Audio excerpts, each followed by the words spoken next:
The Fantasy Six-Pack Hour. With your hosts, Joe Bob. You're awful. And AJ Applegarth. It's Sin Shu Chu. It's a mouthful.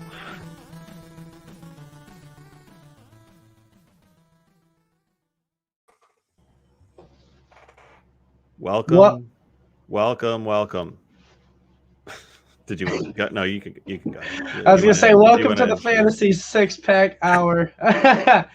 I'm new here. I'm the producer. You usually behind the scenes pressing the buttons, but Joe's not here, unfortunately. He's out celebrating the marriage with the wife.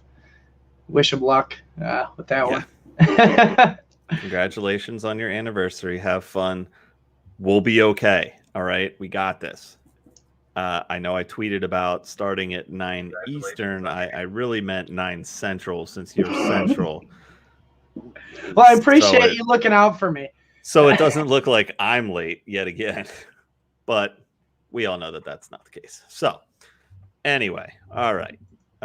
Before we get into things here, we would like to obviously have you guys come in, subscribe, follow us on YouTube, Periscope, wherever you listen to your podcasts. Come in, check out the Fantasy Six-Pack Hour. Check out, there's plenty of other Fantasy Six-Pack .net podcasts that have tons of information. Go get on there, subscribe, like us, follow us. Do yourselves a favor and us at the same time. We love it. But tonight, Thursday, all right, we got Thursday night football. Chilling with some Rams and Seahawks right now. The game is at halftime. I want to say it's 7-3. I don't know. It is 7-3. It would have been 14-3. Holding call, calling back Tyler Lockett. Yep, that's okay. I don't own Lockett, so I'm all right with that. I do own Metcalf, so I'm happy with that. But yeah, I don't know, man. I've been pretty happy with these Thursday night games so far this year. So it seems like this one should hopefully turn out to be another one. I mean, it seemed like it was going to be a shootout, like a high scoring, what the heck? Because both of these teams have pretty powerful offenses. Defenses are decent, but can be beat. So yeah, starting the third quarter at 7-3 is a bit of a surprise, but maybe each quarterback with an interception too. Yeah. Speaking of those defenses, I mean, it's a defensive battle apparently. So, but this is a great division rivalry. So I'm excited to see what happens with the rest of this game as we take ourselves back to school tonight. We'll get into that in a minute, but let's start off with our beer of the week. Beer. All right. Well, I will go first here. I decided to hit up the local brewery here in lovely Rising Sun, and that is Bog Turtle Brewery, one of my favorite stopping joints. And this is one of their newer beers that they just put out called Miner 49er. Yes, you did catch a niner in there and a 49er because that is a football team, and this is a football show. So you're welcome.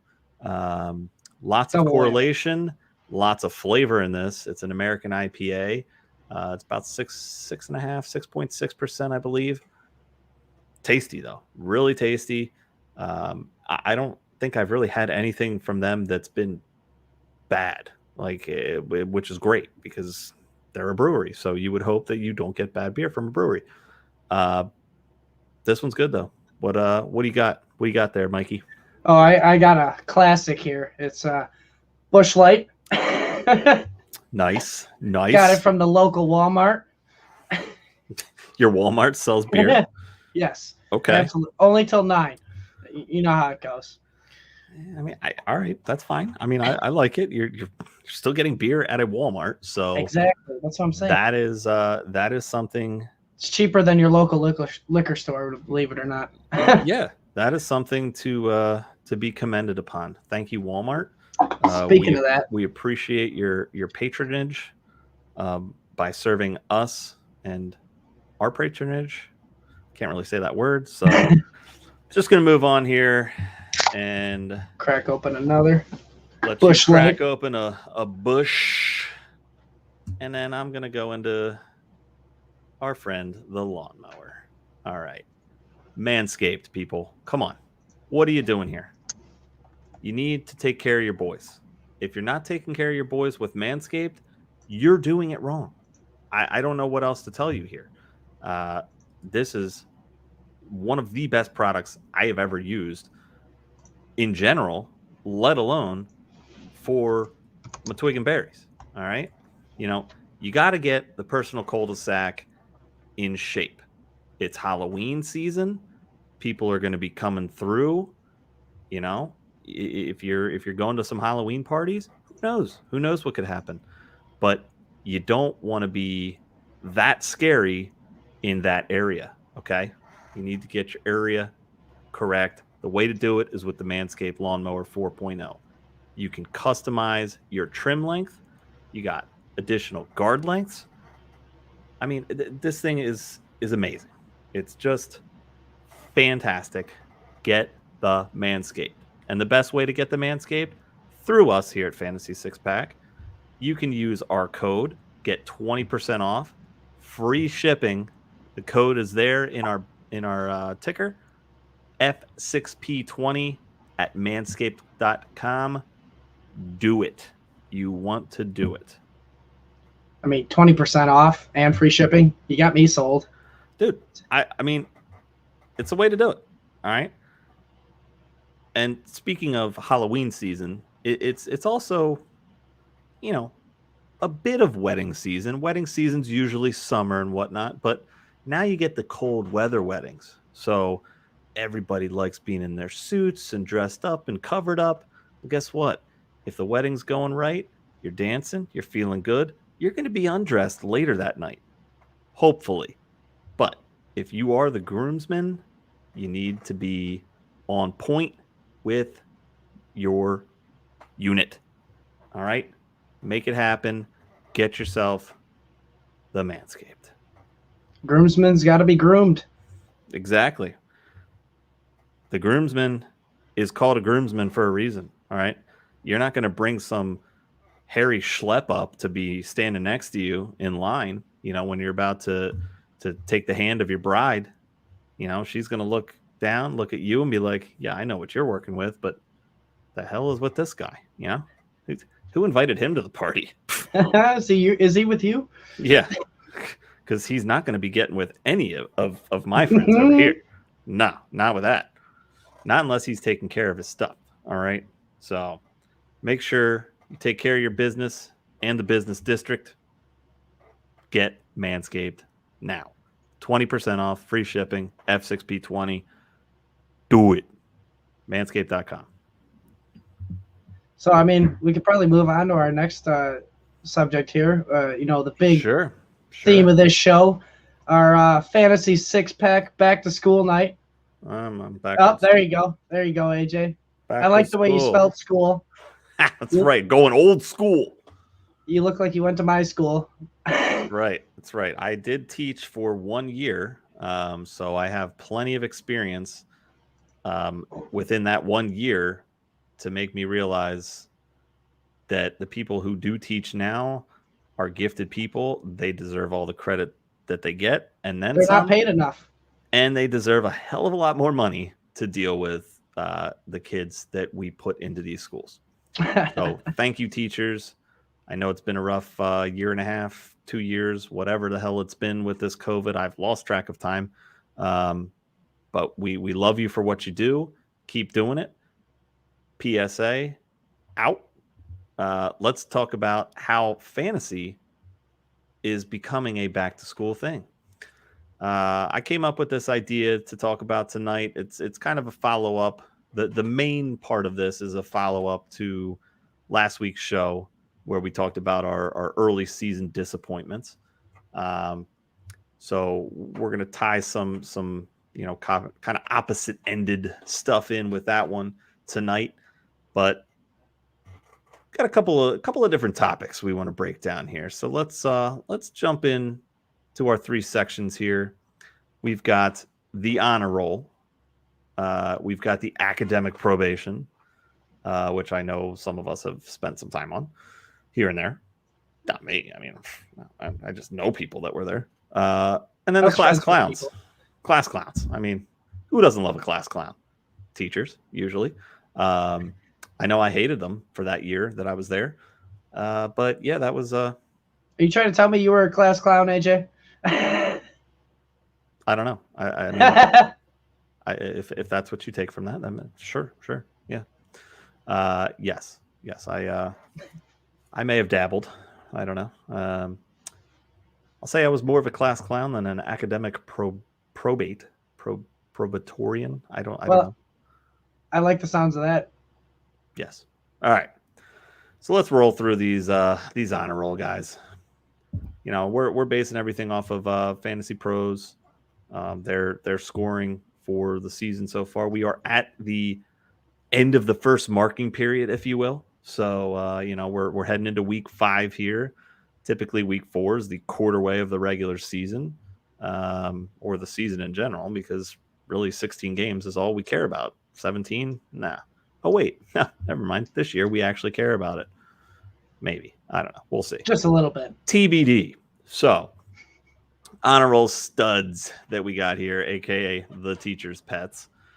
These are basically the guys that you drafted early at their position, and they're meeting their expectations of why you drafted them where you did, possibly exceeding those expectations. We got a couple guys listed here that are that. So just ripping through these, you got Patty Mahomes, obviously sitting at QB1, pretty much the consensus QB1 drafted. Kyler Murray is sitting at QB2. His ADP was QB3, so he's up a slight bump. Derrick Henry, absolutely destroying it right now. He's 20 points ahead of the next best scoring running back, which I believe was Austin Eckler. It was, yeah. Eckler is right behind him, and Eckler's having a fantastic season. He's 20 points.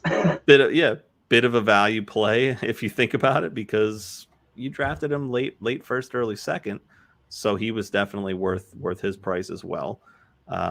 Henry came in at ADP 3, RB3, sorry. Zeke Elliott sitting at RB4 right now. He's up 1 spot from his ADP of RB5.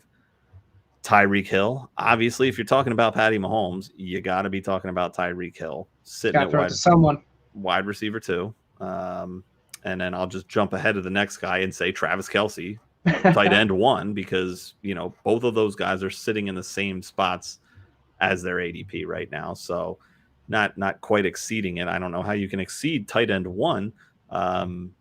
Kelce will find a way. Agent 0, paging Travis Kelce. Agent 0, are you there? And then going back into receiver, we got Sausage Egg McLaurin sitting at wide receiver 6. He was ADP receiver 10, so had to throw him a Canadian bacon bone over here. And then you got Darren Waller sitting at tight end 2. No surprise. Not a surprise. None of these guys are a surprise. So let's enough of that. Enough of these smarty pants. Let's nobody likes the teacher's pets. Exactly. Yeah. Keep brown nosing over there. All right. And keep doing well for my teams where I am. Academic probation. Let's dip into this one a little bit. I mean, the fuck, guys? Come on.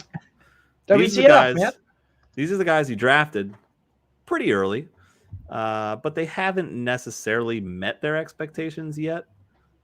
But they're still going to finish pretty much where we expected them to be. Towards the upper echelon, upper tiers of their given positions. So this one we're gonna go into a little more in-depth chatter back and forth here. I'll start with my two quarterbacks here. I've got Josh Allen. He's sitting at 93.1 points, QB7. Okay, all right, it's pretty good. But his could be better. ADP was QB2. So I mean, he's got some room to grow, if you will, and we'll probably touch on a couple of other guys that he throws the ball to. Next guy I got here is are you wrong? All right, look, we've talked ad nauseum about the Rodgers and Green Bay situation. Off season, finally decided he was coming back. Week 1 was an absolute turd. Told everybody to relax one more time. Had to spell it out like a good student. All right, making sure that spelling bee is top notch. Go for it, Rodgers. Ron. Relax. He was ADP QB 5. So he's sitting at QB 18 right now. A lot of that has to do with the first week. I mean, that was just a shit week. It was a dub. Yeah. I mean, what two guys you got here? What are your quarterbacks that you like for academic probation? I got some guys that need to see some tutors, if you're asking for my opinion. One of them's Dak Prescott, sitting at 84 points.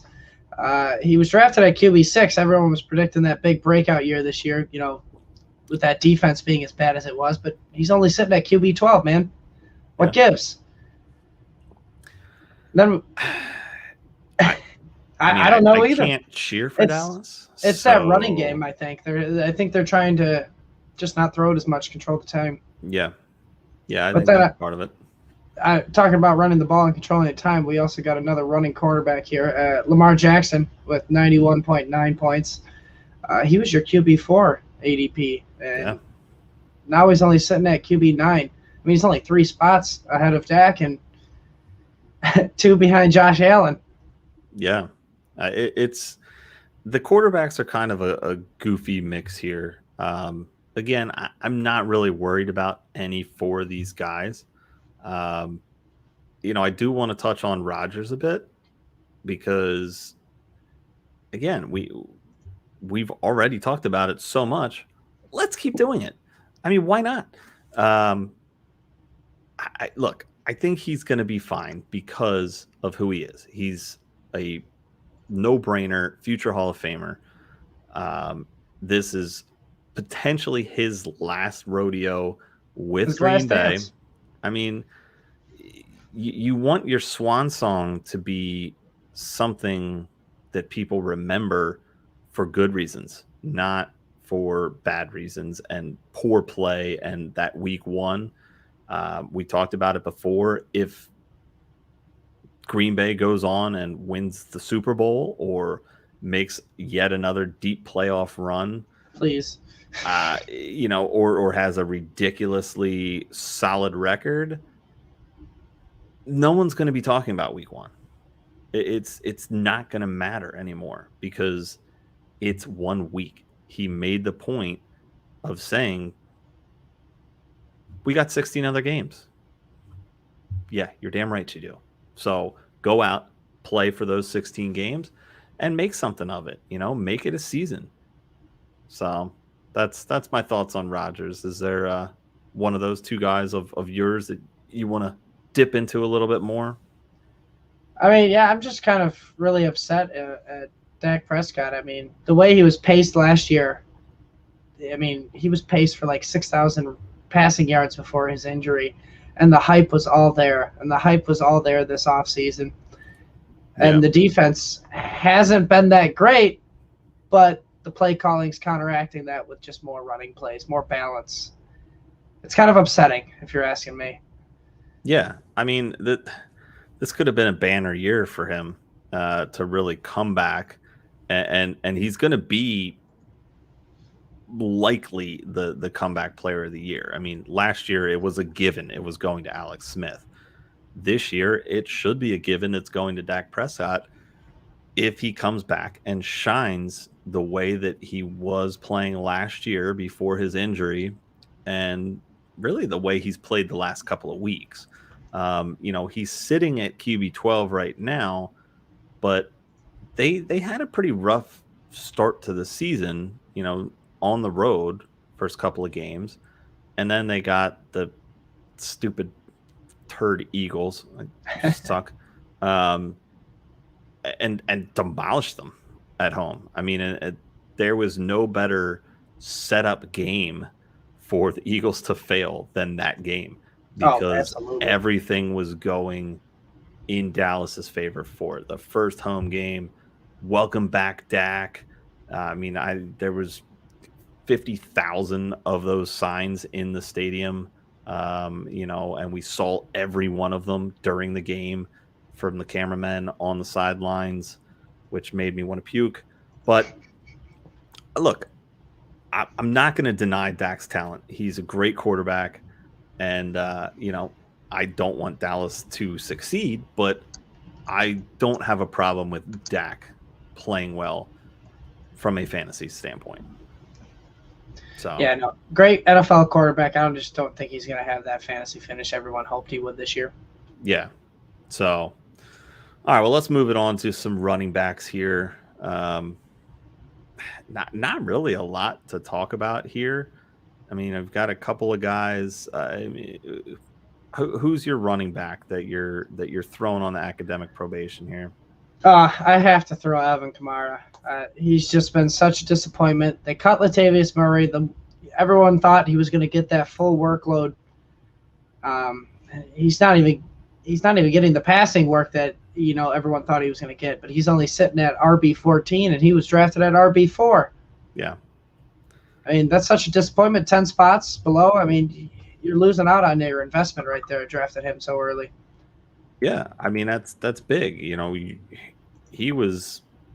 There were some drafts where I saw him going running back too, because he was such a stud last year.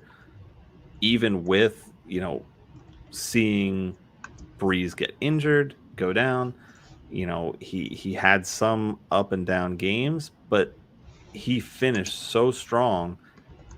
And then I want to say he ended up being the top running back or top scoring running back for last year. So it wasn't a surprise to see him going where he did into this year. But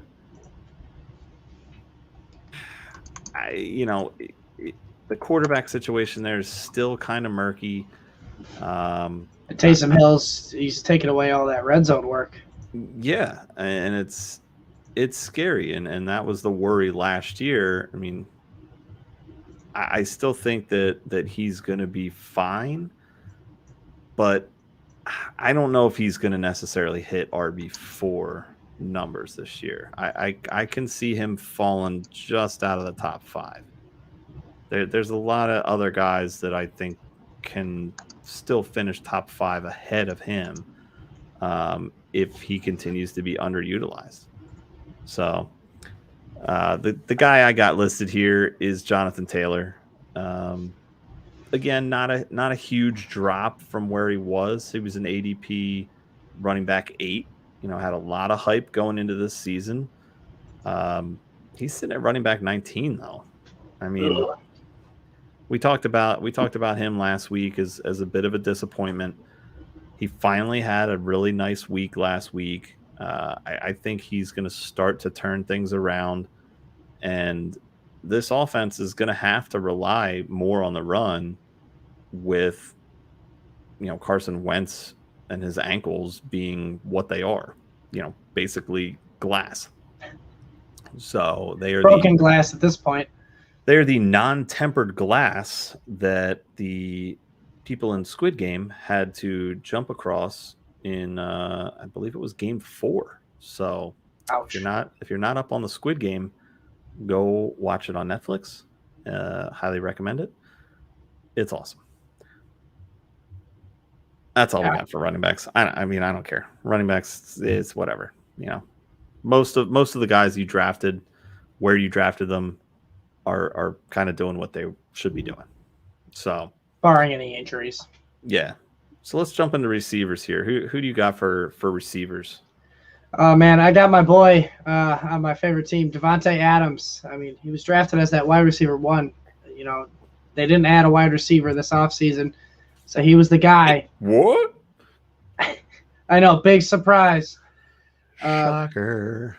But he's actually sitting at wide receiver 11 right now in half PPR. It's kind of shocking, but I mean, it makes sense with that Aaron Jones big spike game with 3 receiving touchdowns. So I think he's going to turn the corner here soon. But the bigger surprise, honestly, in my opinion, DeAndre Hopkins, drafted as wide receiver 5, and he's sitting at wide receiver 21. Yeah. Everyone thought that, AJ Green coming in wasn't going to be a big factor. Rondale Moore wasn't going to be involved too much, but it seems to be taking an effect on Hopkins. Yeah. That surprises me a lot because of the chemistry that him and Murray formed last year was just so undeniable. I mean, I still remember that catch he had in, I believe it was the end zone. I guess I don't remember it that well, but he was triple covered and came down with it. And I know. He's got hands. Like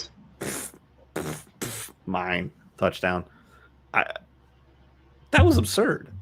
And there's still plenty more of that to come. So I know Hopkins has been dealing with a little bit of injury issues too. So maybe that's aiding in this slowdown a little bit here. But again, you drafted him where you did. I wouldn't go cutting bait just yet. It's only the quarter way mark. All right. You got 3 more marking periods here. Let's just cool down, people. Let's cool down. Just the first trimester. Exactly.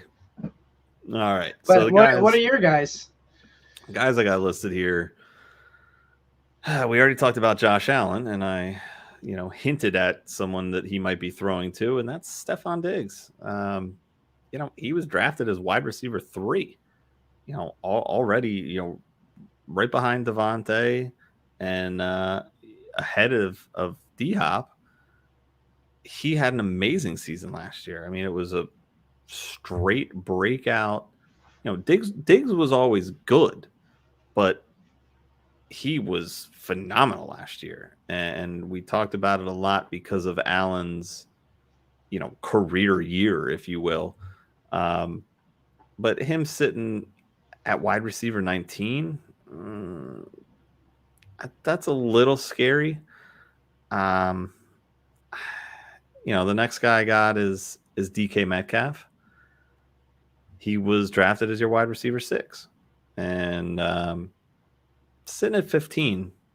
He's already got a touchdown tonight. So again, things are looking up. Things seem to be looking up. So yeah, I mean, I'm kind of good with where he's headed. I'm not overly worried about him. Diggs, I think, is going to figure it out. There's a lot of mouths to feed, I feel like, in Buffalo, and Zach Moss has kind of come on and shown that he's a little bit more of a true RB1, if you will, which is a complete 180 from what we saw in camp and off season, preseason. It's just, there's a lot of talent on that team, and it's not just the Diggs show, but I'm hoping that Diggs can bump back up. I don't know. I mean, do you think he's going to still finish as a top 5? I'll be honest, I'm not too worried about it. He's pacing about 11 targets a game. He's getting the targets. It's just they're not connecting in those deep connections that they had last year. Those deep, Emmanuel Sanders kind of slipped into that role this year. Mm-hmm. So I'm not worried about it. It is a little frightening sitting where he's at right now. But I mean, you can't ask for any more than 11 targets a game. Yeah. No, I need like 12 to 15. Come on. In an offense like the Buffalo Bills, I mean. Yeah.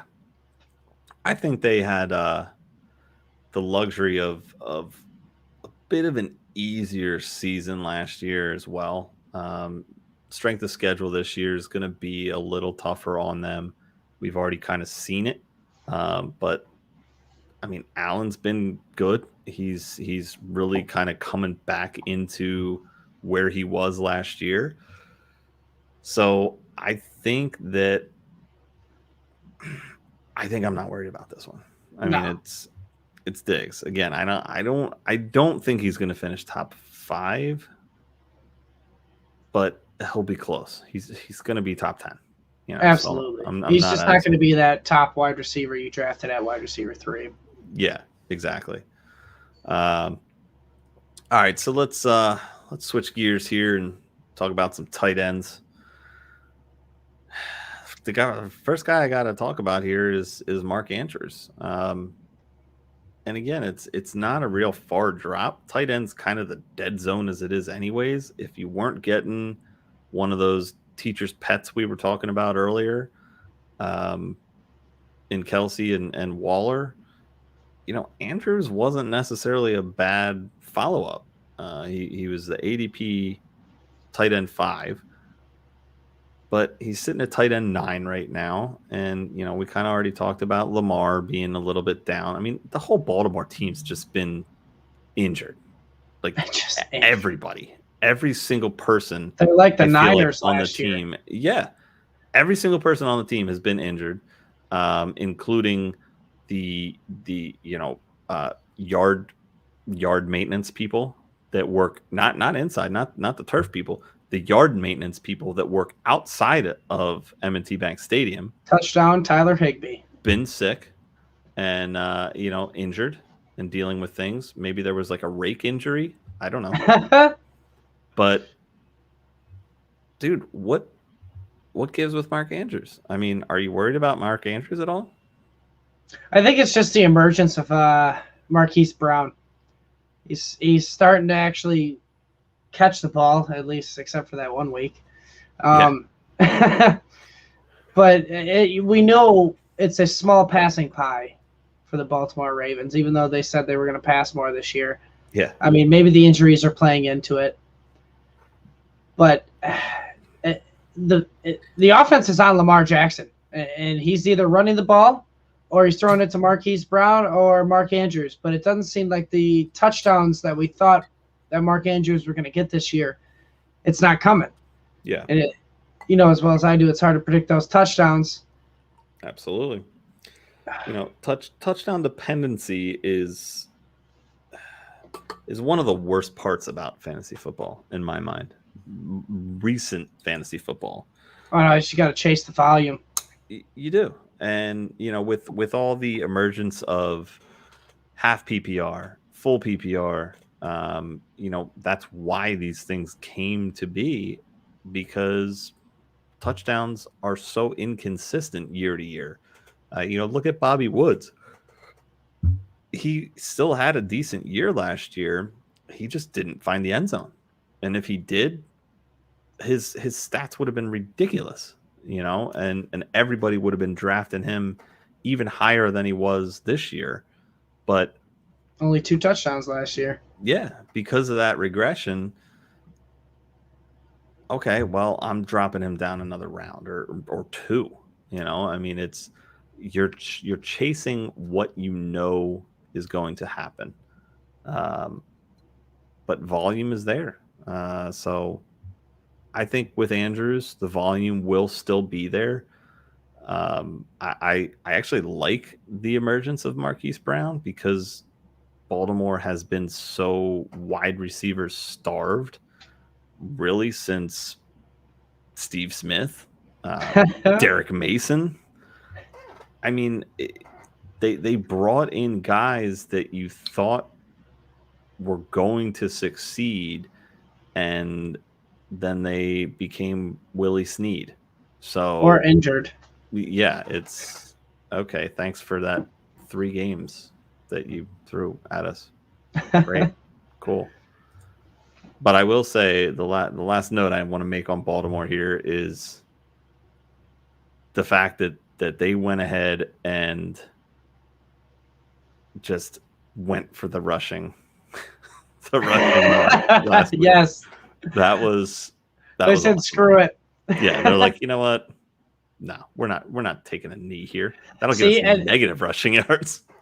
And this is that same mentality that got, in my opinion, J.K. Dobbins hurt in the preseason. They wanted that preseason win for the 20 streak, and look what it got them. You win some, you lose some. Yeah, but I mean, they still got that streak. So, I mean, most of these tight ends this year, unless you got one of the top 3, you're missing more than you're making them. But another tight end on the academic probation list that we got here, Tyler Higbee. I mean, thankfully he just caught a touchdown in the game, so that definitely helps. Yeah. But so, like you said, with DK Metcalf, it's weird. things are looking up. Mentioning guys' names right after they score. It's like, thanks. You're making us look good here. So he was drafted at tight end 10 this past year, hoping with a breakout, with Matthew Stafford coming into town. He's actually sitting at tight end 16 coming into this week. Yeah. Only 28.7 points. I mean, I know these tight ends outside the top 3 are really touchdown or bust, but he's really been bust this year. Are you worried at all? I mean, I know he just got the touchdown, but Cooper Kupp. I'm not worried based on where he was drafted. Again, it's a small gap. Andrews is 4 off of his ADP. Higbee's a little farther off with 6, but it's still early. A lot can happen. I mean, the only thing that would worry me with Higbee is that there's been an emergence of Van Jefferson. They still don't really have a running game, but Stafford is used to not really having a running game, so that seems to be okay with him. But he does like throwing the ball to his safety valve in the tight end. So I'm not overly worried about Higbee. I think he's going to finish. Oof, block kick. I think he's going to finish. Wait, what? Can you even still do that? No. Sorry, I am totally off script here, but what the F? For those of you not watching, I just seen it. I'm a little bit behind you. Is that like a college punt? I don't know if that's a legal play. The punt was blocked. Seattle was punting, and LA ripped through, blocked it beautifully. The guy's looking for it, and the punter goes and gets it back. What? Wow! I mean, that was a hell of a. I can't get past. That was a hell of a pickup. Boom, and then he punts it again. It's like, yep, okay, boom. Oh, that's funny. I don't know if that's. He just made the play of his career. I don't know what the hell to call this, but I mean, not only did he get his punt blocked and then be like, "Oh, F," and then run over and literally one hand scoop the ball as it's pirouetting, end over end on the field. But then he has the audacity to just be like, you know what? Fuck it. I'm kicking it. I'm a punter. That's what I do. And I'm going to stop. Boom. I thought he was trying to lateral it at first. I was like, I thought it was too. He's in front. No, don't do that. No, don't do that either. It's like, oh shit. So this is interesting. I mean, I don't know exactly that's like the perfect segue to our class clowns, if I'm being honest with you. Seriously. Sounds like the punter for the Seahawks was a class clown. Yeah, I think he was. It's a good segue. So let's get into it here. Class clowns. Now, typically, you wouldn't necessarily put these two things together, but class clowns can be surprising. Yes, all right. They can break out because they're a clown. There's no idea when this is going to happen, but they do what they do. All right. They're gonna make everybody laugh for multiple reasons. They're going to frustrate the teacher, and they are going to just bring attention to themselves. So this is the bread and butter of this show right now. We're talking about the early season surprises, breakouts. These are the guys that should be getting your attention right now. But at the same time, do we think that this ridiculousness can maintain and last all year long? Well, let's dip into it. So, quarterbacks here. We got 4 guys listed. My 2 are Mr. Sam Darnold and Mr. Jalen Hurts. Who are your 2? I'd have to be going with Daniel Jones. He's definitely my biggest surprise on the year. Yep. And Derek Carr. He's leading the league in passing yards. Didn't see that one coming. Nobody did. I don't think Derek Carr saw that coming.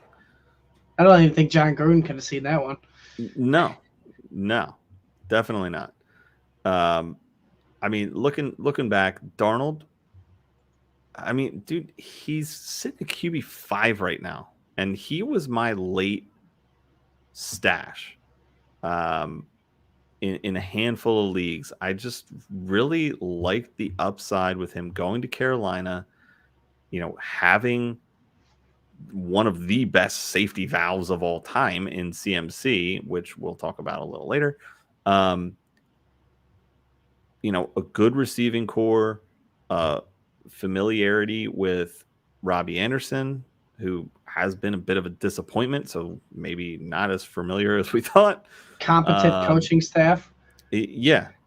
Not Adam Crazy Eyes Gase looking around for invisible flies instead of teaching him how to run plays. Look, Sam Darnold was a great college quarterback.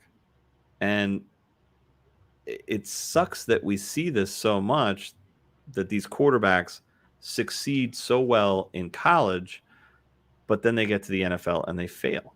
It's like, it's almost a kiss of death, but not with Darnold. I mean, he's getting the last laugh now. So, well, Adam Gase just watches from the couch. Yeah, exactly. He's like, "What was that noise? What? What? Huh? Is that a fly? Is that somebody laughing? Do I hear laughing? No, jackass. You hear the unemployment check coming into your mailbox. I mean, it's just as big as a surprise, I think Daniel Jones, man, after the year he had last year. I mean, coming in, he was pretty much a stash on everybody else's bench too. QB 30, and he's sitting at QB 6 right now. It's kind of mind blowing, in my opinion. Yeah, Danny Dimes is making me look bad for all my Giants bashing that I've done. Still suck it, Keith. I love you. And dude, Danny Jones he's legit right now, man. I've got a couple of leagues where he's just still sitting out in free agency, and I get it, but at the same time, I almost don't get it, because it's like, unless it's like a 10 or 18, I mean, better than the 2 guys you have on your team. Like, what are you doing? And this is me looking in the mirror on some leagues, but yeah, I just can't do it. I can't do it because it's Daniel Jones, and then I just have way too much crow to be eating. But no, I mean, I think this is the Daniel Jones that we thought we were going to see, 2 years ago. Maybe he's finally coming into his own and getting it done.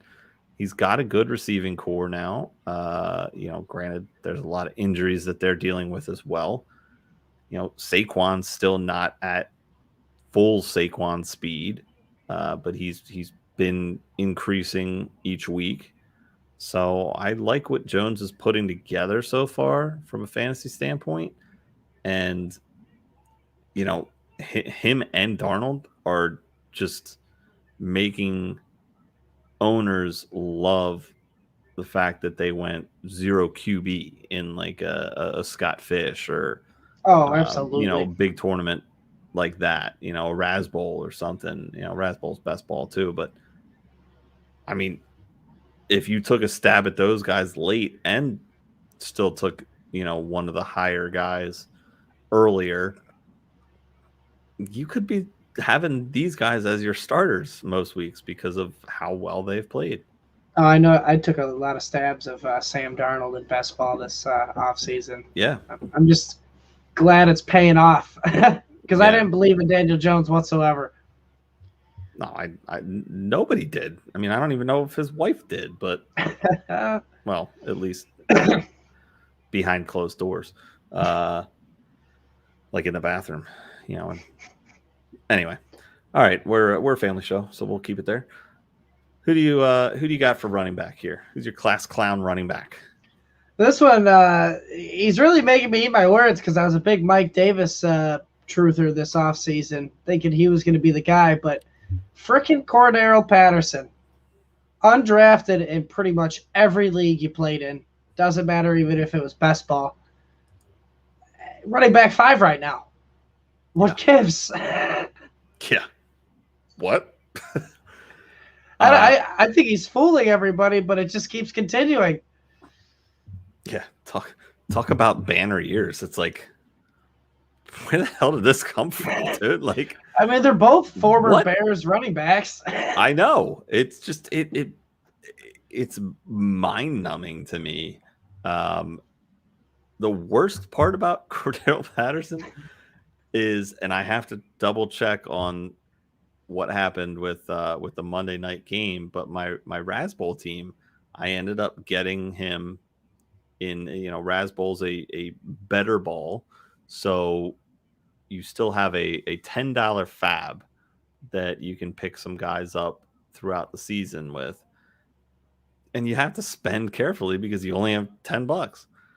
I think I put $2, maybe $3 on Patterson, and I got him, but he keeps getting stuck in my wide receiver spots. And I'm like, no, I need running backs. Why are you doing this to me? And it says, like, as I'm scrolling on the team, it's got him in wide receiver, but if I click on his name, it says running back first. I'm like, it's so frustrating. Like, why, He's dude? frustrating everybody. I know. I'm like, stop laughing at me. Like, what are you doing? I don't think we can trust it going on, but I don't know if we can either. I mean, he's never really had a full season workload.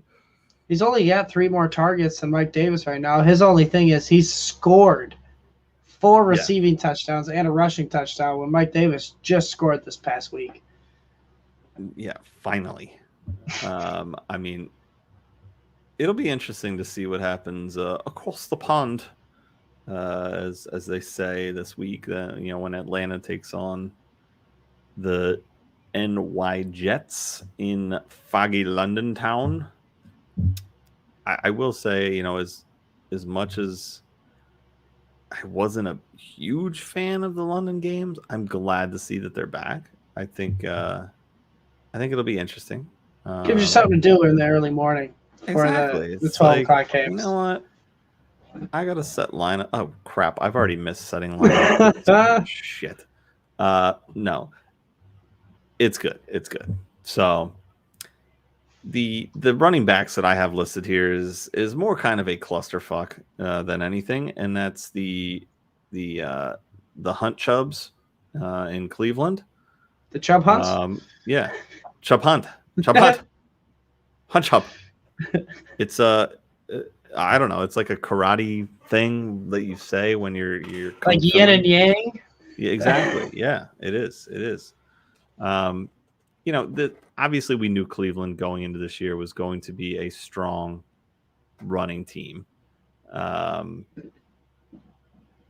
mean, how could you not be with these guys? They're 2 very good, very capable running backs. Top 5 offensive line. Yeah, it's a great line. Like, everything was just looking good for this. But you were going in drafting Nick Chubb as your RB6. All right. I mean, he was a first round pick in a lot of leagues, early second, if that. And then you have Hunt going at RB24. So you're getting him a few rounds later.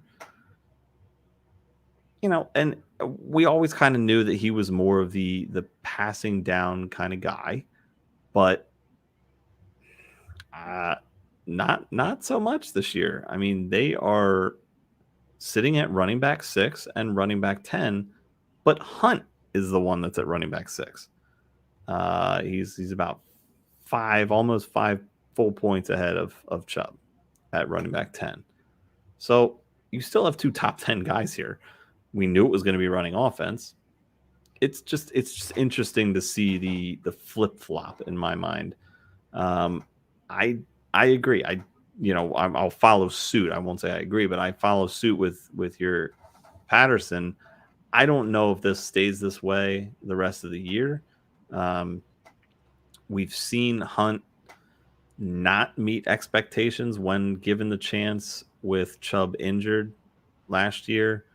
I mean, he was still okay, but it's still early in the season. I think that Chubb's going to be finishing higher at the end of this year. So let's dip into some receivers. We got a lot of guys to talk about here. So let's rip through. I'll give you my 4 guys. You give me your 4, and then we'll pick a couple to chat about. So obviously in this game tonight, you've got Cooper 2 girls 1 cup sitting at wide receiver 1. Who picked that to be a thing in the beginning of the season? Nobody. Everyone thought it was going to be split between him and Woods, but apparently Nobody. It's the Cooper Cupper show. It is, man. I mean, we've seen Cup do this before, like play really well and be the better receiver there, from fantasy standpoint. Again, Bobby Woods suffered from some touchdown regression that Cup didn't necessarily suffer from as much. But, I mean, he was drafted a wide receiver 17, and he's sitting at the top spot. Okay, pretty solid. Next guy I've got here is Jamar Chase. Not a huge bump. Again, he was drafted around 27, and he's sitting at wide receiver 8 right now. So, okay, maybe that is a thing. With him and Joe Burrow, obviously had chemistry in general. It's carrying into the NFL, and you don't typically see that. So I'm happy to see it now. Corey Davis is another guy that we'll see in foggy London town this weekend. I'm sitting at wide receiver 17. Pretty damn solid. A lot of that I feel like is due to last week where he finally really blew up.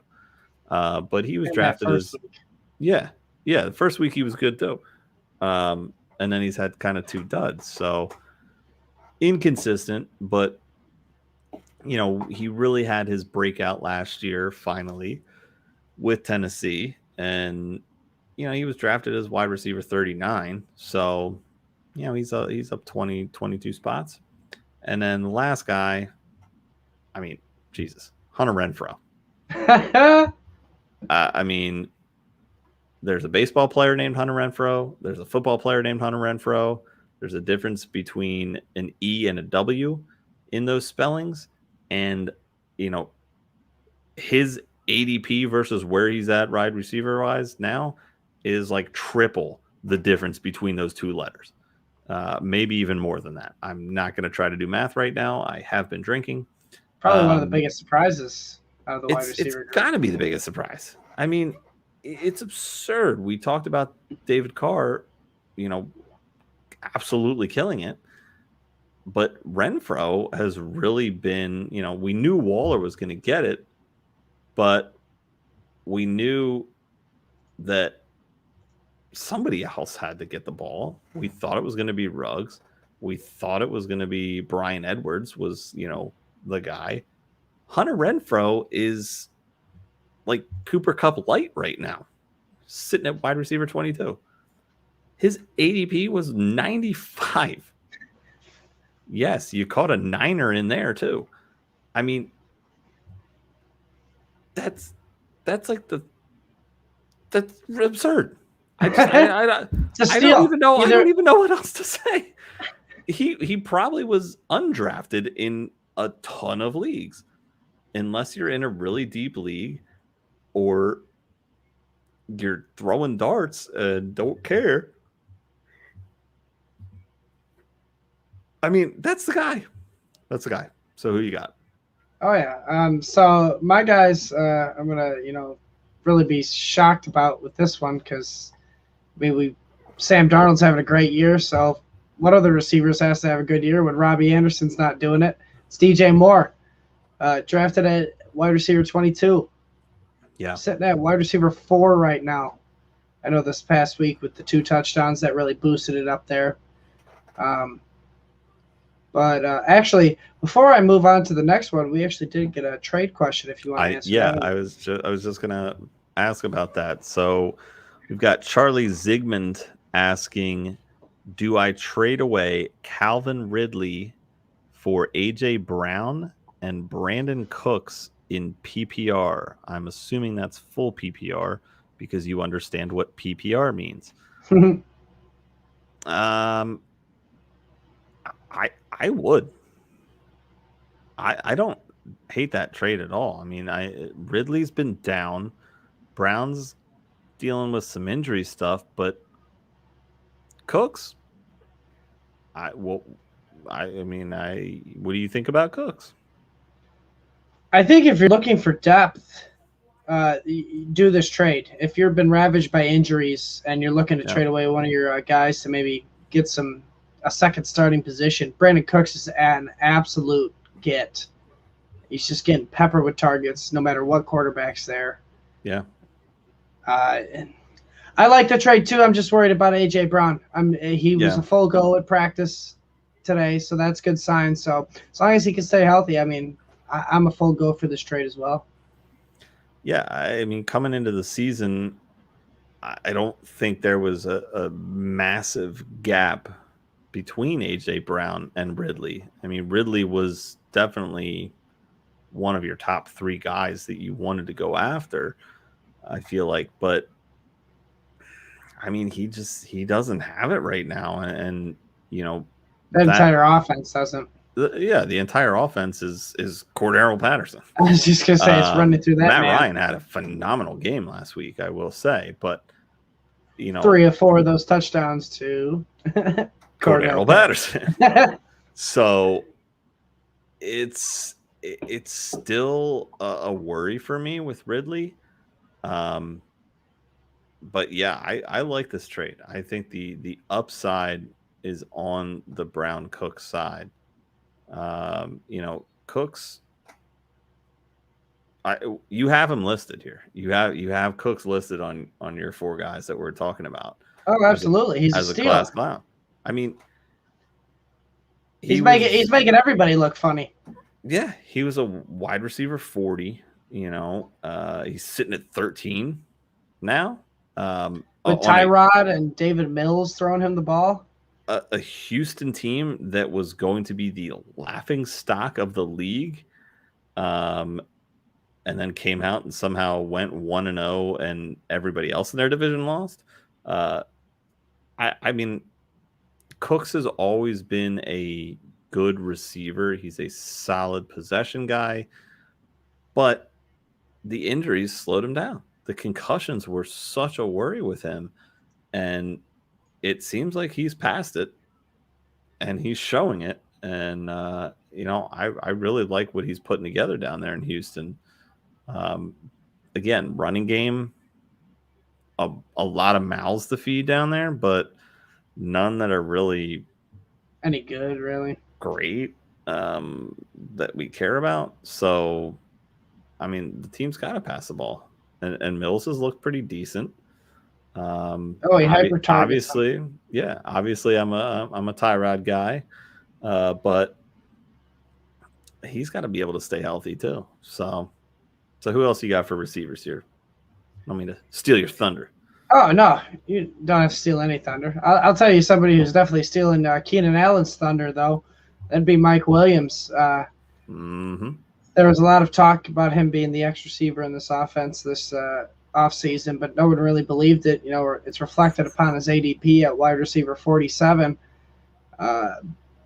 Big surprise. He's sitting at wide receiver 5, even after a down week this past week. Yeah. I mean, no one's seen that one coming. I was thinking Keenan Allen was going to be the number one guy in this offense, but it's looking like it might be a Chris Godwin, Mike Evans situation. And we might have Mike Williams as the Chris Godwin role. Well, we see Williams finally healthy, and you see what he does when he's healthy. He's been awesome. I mean, Allen's been good this year too. So you can't be upset that you drafted Allen, but I mean, you look at this gap here from wide receiver 47 to 5. Yeah, you might be a little upset. But yeah, I mean, Keenan Allen has what 9 more targets than him, but yet Mike Williams has about 10 more yards than him on the year. So Mike Williams is getting those deep to intermediate targets. Yep, he is the go-to deep guy, and I mean that's been his game. That's where he's made his money, but he just hasn't been on the field. So now that he is, we're finally seeing this come to light, and I'm along for the ride for sure.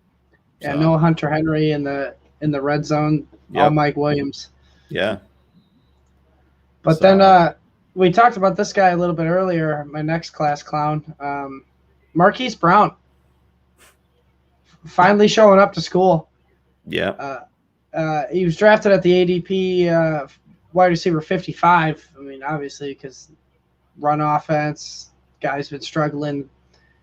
But he said at wide receiver 10. I mean, you think this can continue?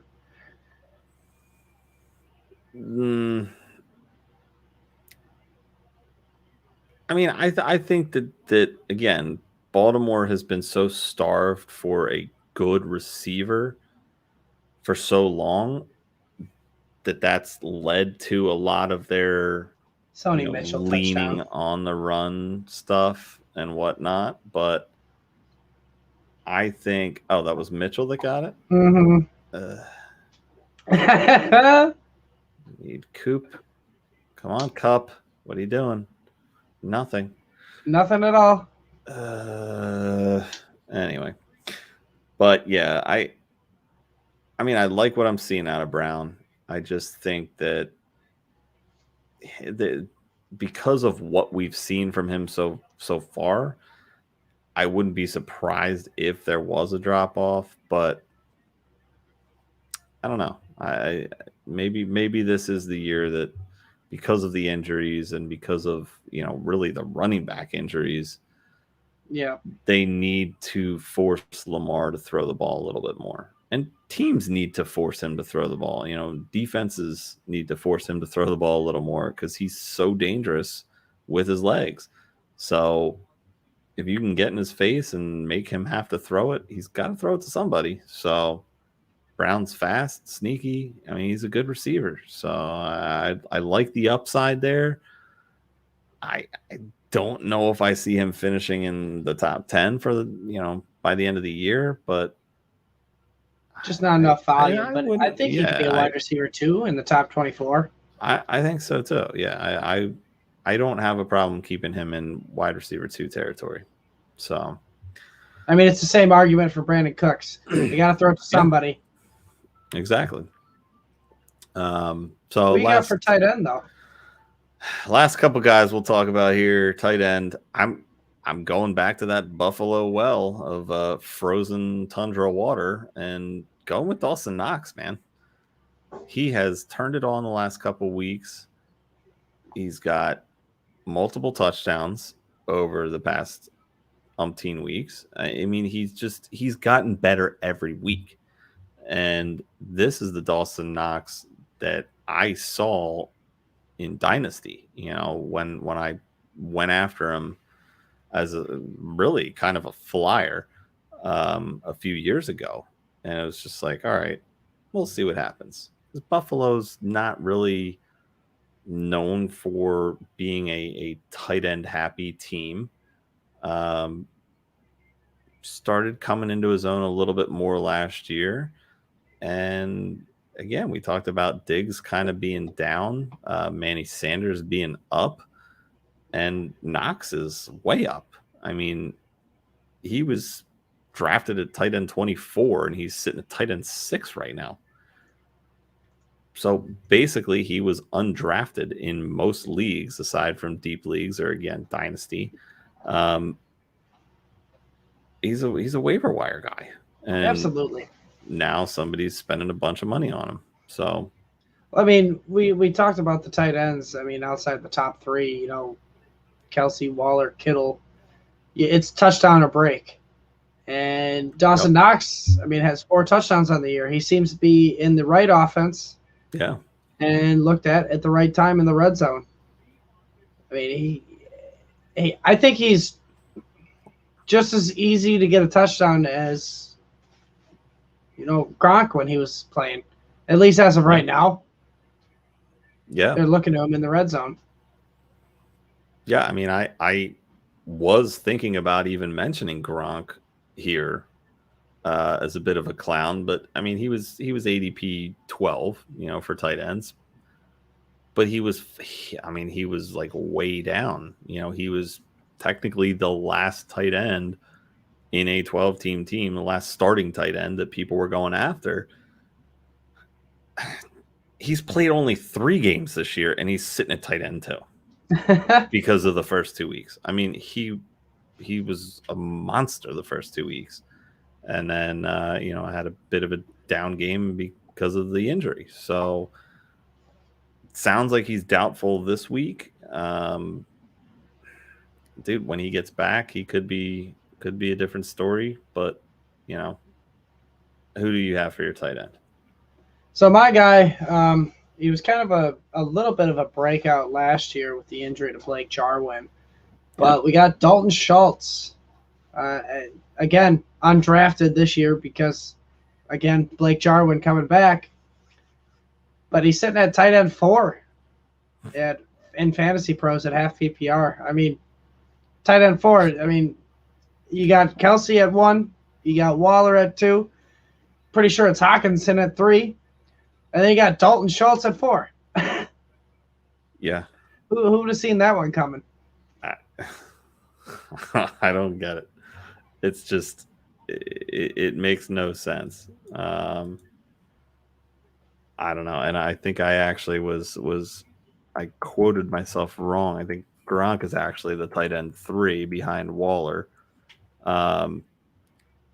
Yeah, but Schultz, you go from that list to Schultz and Knox. No one was calling that. So.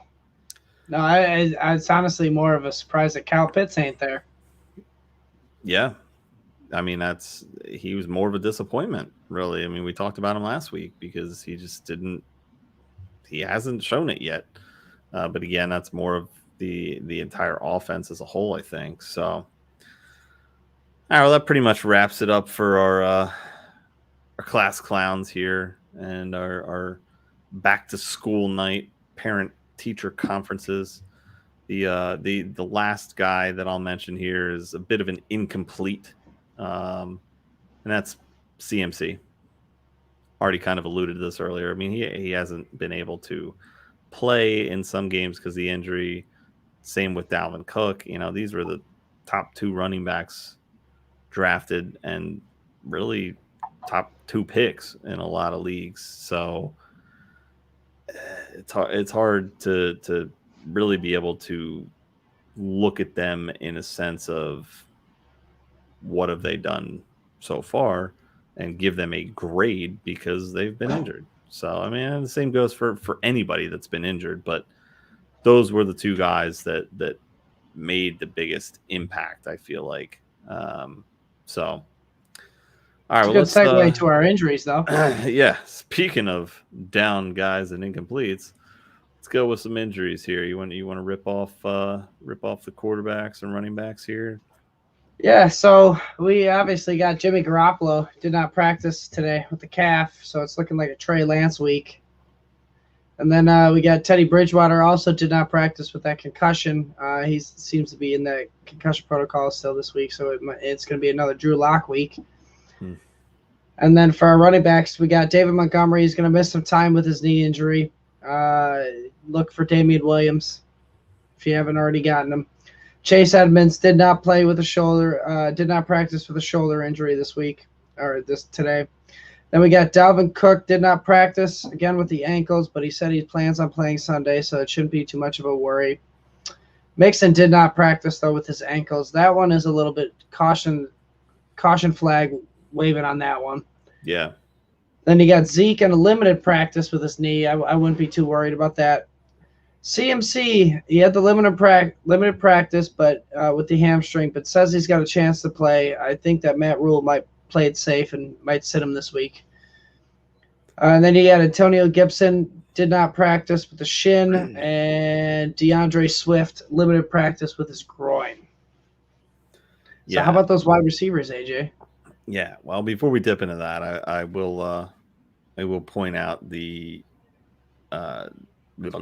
Damian Williams is actually also dealing with an injury, but I think he's more likely to play. Yes, he practiced today. Yeah, so keep him monitored, but he should get to start and probably get a decent share. Mixon scares me a bit too. Ankle, it's bad news, man. It's flashbacks to last year. Yeah, people are going out and grabbing Samaje Perine already, as you should. I mean, you don't want to deal with that. So looking at wide receivers here, talked about Calvin Ridley in the trade there. He is actually out for personal reasons. Russell Gage, his teammate, also out for an ankle injury. So look for Cordero Patterson to have a huge game again. T. Higgins was a limited participant with a shoulder. You got Amari Cooper was limited with a hamstring. Chase Claypool limited with a hamstring. You got Devontae Parker was limited with shoulder and a hamstring. What are these guys doing? Or are they like going to a fantasy football expo in Canton and drinking too much? Being like a bunch of drunk 40-year-olds trying to run a 50-40 or something. Have a karaoke? Yeah. You out there singing some songs, guys? Pulling a hammy with lifting the mic. Those Bon Jovi songs, man. They doing really one of going. those high kicks for Bon Jovi. You living on a prayer, busting a hammy. Anyway, I digress. Not really. Sterling Shepard, also a hammy. Did not practice. No digression his whatsoever. Did not practice. Over under on hamstring. I'll take the over. Julio Jones did not practice. Still taking the over, hamstring. Curtis Samuel taking the under because his from under cheese groin. Bad news, bro. Gotta get yourself a lawnmower. Lawnmower 4.0. You won't have problems. Manscaped.com. 20% off. F6P20. Do it. Juju was a limited practice with ribs. Darnell Mooney was limited practice with groin as well. Darnell, get yourself some Manscaped. Come on. Tight ends. Can't have groin issues. We got Kittle was a DNP with a calf. Hawkinson was limited practice with a knee, and Gronk did not practice, as I already stated. He was a doubtful the last that I saw. He's doubtful. Yeah. Looking like a Cameron Brate week. Yeah. I think Brate could be a solid play this week. So that's all we got for the show tonight, though. We're gonna skip out on the DFS plays, but go ahead and check out fantasy6pack.net, and we got some articles up there for DFS. All good stuff. Go check out all of our stuff. I mean, not just the DFS. We've got plenty of content. Best ball, dynasty, redraft. You name it, we're there. We've got it. We've got a lot of great writers doing great work for us. Thank you guys for supporting the brand and supporting Fantasy Six Pack. We appreciate it. Again, make sure that you are subscribing and following us on YouTube, Periscope, iTunes, whatever Twitter is running as a platform of some sort for podcasts. Spotify, we are there. You name it, we're probably there. Go look for us, find us, and enjoy. We are a fun group of people. Joe, we wish you the best on your little mini vacay. Happy early anniversary by about 53 minutes. You're welcome. And Jody, happy anniversary. That's all I got, man. It's a good back to school night. It was a good back to school night. I would say it's an overall success, and hopefully we get these academic probations, turned around. Yeah. LFG, guys. Let's go. WTF.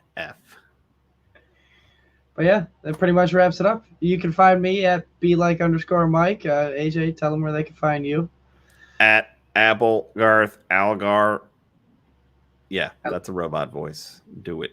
I love it. Yeah, I don't have a lot of followers, so come follow me. I'm not really on Twitter that much, but you should go follow AJ. He's entertaining as hell. Promote the shit out of the site and our writers, because they do a lot of work and good work, as I've said. So they put a lot of heart in those articles, and it really reflects. They do. If I do ever get back into writing articles, they will be long and strong and have plenty of friction going on. Sounds like that should be your Manscaped read. It should be. Yeah, you're gonna have to send them about 6 timestamps tonight. Get some fucking Manscaped, people. Do it. They love it. But yeah, don't forget to subscribe wherever you watch us. But other than that, I think that's all, AJ. You guys should have a great night, and good luck in your fantasy matchups this week. Yep. I agree with that. Fantasy matchups are big. That's why we do this. So sorry, I'm trying to find something one last time, and that's not there. What the F? Where to go? It just reminds me of those academic probations. What the F, guys? Damn it. Hold on. Let me type some things here. Well, there was some other injury news of tonight, if you guys didn't have a chance to see the game. What? Russell Wilson did have a dislocated finger. It looked like he was questionable for the rest of the game. Yeah, Geno Stakes Smith is in there. It's not looking good. Actually playing well, he was okay. I think he got a touchdown, but maybe not. Okay, all right. Thanks, Myers. Thanks for deciding to make a kick. So did you find what you were looking for? I did-ish. Trying to find the right one. I don't know. Way to leave him hanging on a cliffhanger. We'll see you next week. Oh, someone's getting a visit from Superintendent Chalmers. I can't take this. Welcome to Back to the School. It's a great way to conclude the night. Exactly. Skinner! Have a good one, guys. Cheers.